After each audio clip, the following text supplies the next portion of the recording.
السلام عليكم، ازيكم يا حلوين؟ يا رب دايما تكونوا بخير. في الفيديو ده حبايبي عملت عزومة حلوة كده لحبايبي ما شاء الله اللهم بارك. حبيت اعرض معاكم كده اصناف حلوة كتيرة ازاي تعملي عزومة من حيث الاصناف، افكار كتيرة كده تقدري تختاري منها، وازاي كده تنظمي وقتك ونبدأ بايه ونكون عزومة ازاي باقل مجهود واقل وقت معاكم ممكن. هبدأ كده ان شاء الله اعرض كل الحاجات الحلوة دي مع بعض. ما شاء الله عملنا مع بعض أصناف كتيرة، عملنا الجلاش بار وعملنا السمبوسك وعملنا طبعا ملك العزومات المحشي ورق العنب بطريقة سهلة وبسيطة، وازاي يطلع معاك منظم بالطريقة الجميلة اللي حضراتكم شايفينها دي. وعملنا كمان تتبيلة فوق الرائع حلو قوي للفراخ، بجد لو جربتوها تعتمدوها ان شاء الله. الطريقة دي انا ما بغيرهاش في شوي الفراخ، ودي من سر من اسرار المحلات. هعرضها معاكم وازاي نطلعها باللون الجميل ده وسر اللون الحلو ده. وعملت كمان صينية مكرونة بشاميل، كل اللي يدوقها يسألنا على الطريقة. ما شاء الله وصفات حلوة وجميلة. قبل ما نبدأ وصفاتنا ما تنسوش اختكم في دعوة حلوة طيبة منكم وتدعموني باللايك والشير، ولسه ما اشتركش في القناة يفعل زر الجرس عشان ان شاء الله يوصل لكم كل جديد. نبدأ الفيديو بتاعنا بالصلاة على الرسول صلى الله عليه وسلم، ونبدأ بسم الله.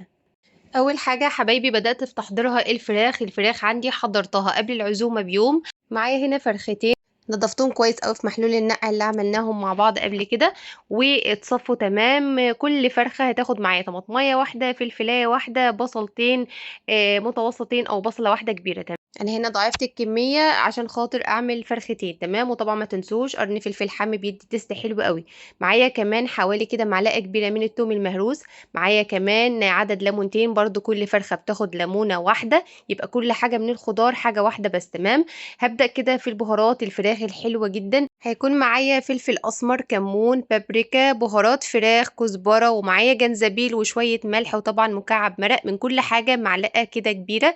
لو الفرخة واحدة يبقى معلقة صغيرة. يلا بينا نحضر تتبيلة حلوة جدا. أول حاجة هنزل كده في الكبة بتاعتي، نزلت بالخضار. أول حاجة الفلفل بالشكل ده، الحار والعادي. وبعد كده حبايبي نزلت بالبصل بتاعي زي ما قلت لحضراتكم، كل فرخه بتاخد بصلايه كبيره او بصلتين وسط بالشكل ده حبايبي. وبعد كده نزلت بالطماطم بتاعتي، يبقى نزلت بالفلفل والبصل والطماطم قطعتهم مع بعض بالشكل ده. انا هفرمهم ناعم كويس قوي عشان اعمل تتبيله كده حلوه مميزه. نزلت كمان بالثوم، ونزلت بالليمون بتاعي، عصرت الليمون بتاعي كله كده بالشكل ده حبايب قلبي. واخر حاجه نزلت بيها كله على بعضه كده البهارات.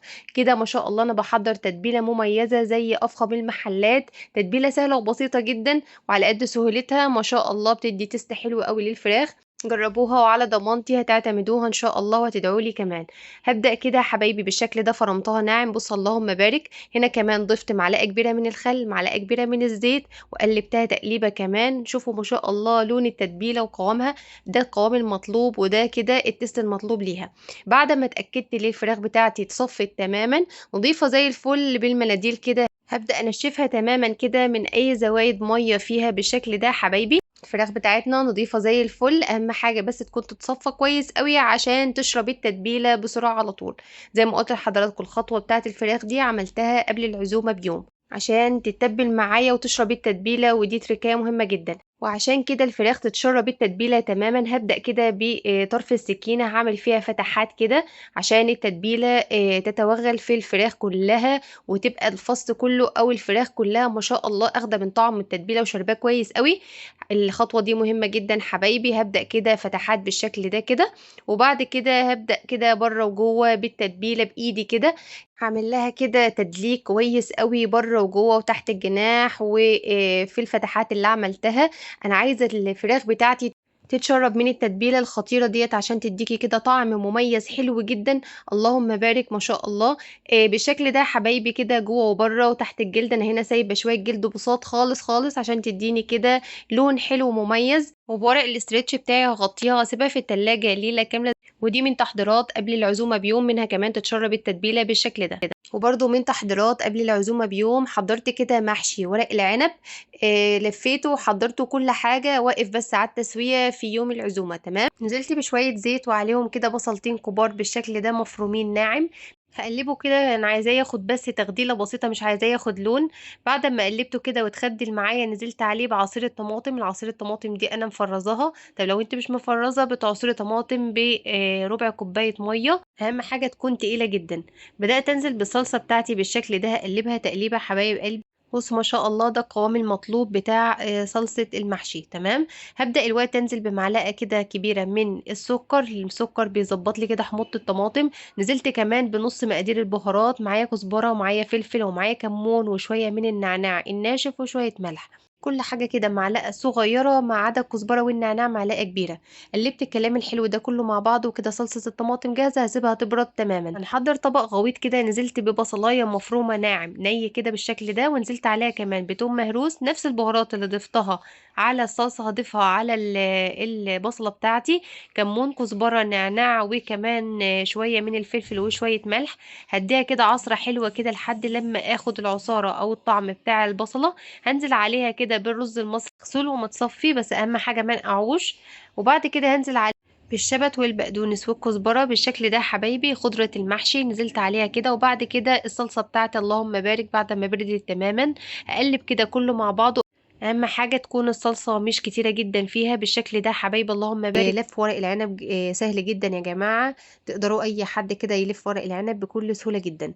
بعد ما خلصت الكميه بتاعتي كلها كده اللهم بارك، هحضر كده الحله اللي هضيف فيها ورق العنب بالشكل ده حبايبي. الحله بتاعتي انا ضفت فيها تحت في الارضيه ورق كده من ورق العنب الفايض، ومعايا كمان بصلايه كده متقطعه شرايح، ومعايا طماطم متقطعه شرايح. هبدا كده بكل سهوله ارص ورق العنب بالشكل ده. انا عايزه ارص من بره الاول كده بنفس الشكل اللي حضراتكم شايفينه ده، عشان يطلع معاكي ورق العنب كده مره واحده من غير ما يقع منك، ويبقى في منتهى الجمال زي ما حضراتكم شفتوه في اول الفيديو.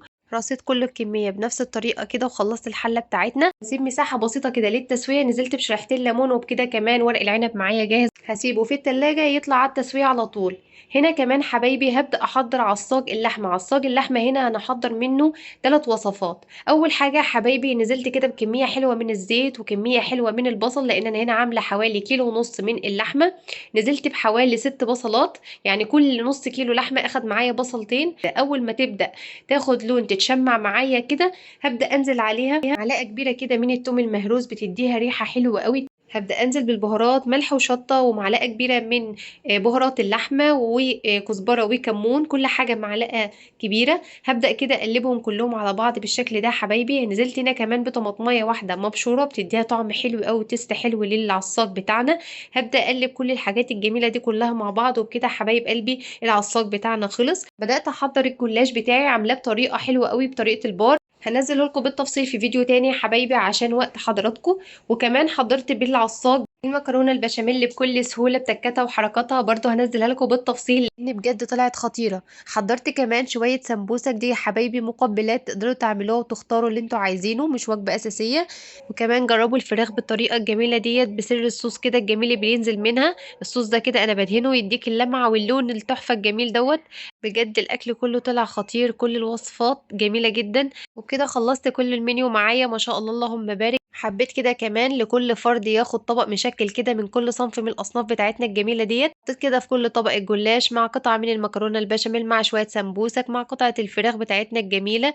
وطبعا ورق العنب ده ملك العزومات دوت لوحده. هنبدا كده ما شاء الله طبق جميل جدا مشكل، حاجه كده في منتهى الجمال، يوم جميل في وسط الناس اللي بنحبها. ربنا يعيننا جميعا على غلو الاسعار. ومش معنى الاسعار غاليه اللي احنا ما نجمعش بعض، ممكن كل واحد يعمل صنف كده ونجمع بعض على سفره رمضان او صله رحم، يبقى كده في ود ودايما في حب والف ما بين الناس. يا رب كده كلكم كده تبقوا طيبين وبخير، كل سنه وحضراتكم طيبين. اتمنى تكون وصفاتنا النهارده كده نالت اعجابكم. ان شاء الله الفيديوهات الجايه انزلها لكم بالتفصيل. يلا ارفعوا الفيديو ولايك وشير عشان الكل يستفاد. دمتم في امان الله، والسلام عليكم ورحمه الله وبركاته.